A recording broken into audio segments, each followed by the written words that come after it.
Hello అండి, నేను మీ జ్ఞానిత మన చేనేత వస్త్రాల నుంచి అండి. మనం ఇప్పుడు చూస్తుంది తంజావూరు స్టిక్కరింగ్స్ అండి. అయితే మన దగ్గర అవైలబుల్ ఉన్నాయండి, చాలా వెరైటీస్ ఉన్నాయి. ఎవరికైనా ఇంట్రెస్ట్ ఉంటే శారీస్ మీద కానీ బ్లౌజెస్ మీద కానీ ఇప్పుడు వచ్చే శ్రావణం ఆషాఢంకి ఇలా సెట్ అవుతాయండి. అండ్ ఇవి మన ఓన్ మ్యానుఫ్యాక్చర్ అండి. ఇప్పుడు ప్రజెంట్ ఒకటి శాంపుల్ వేసాను. ఇవి మన బ్లౌజెస్ మీద అమ్మవారి ఫోటో ఇలా వేసాము. కలిసం మీద కూడా ఇలా పెట్టుకోవచ్చు.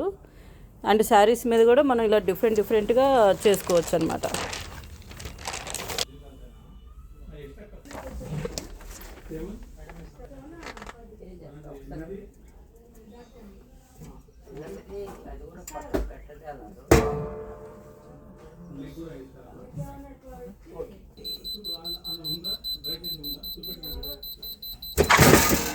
అట్లా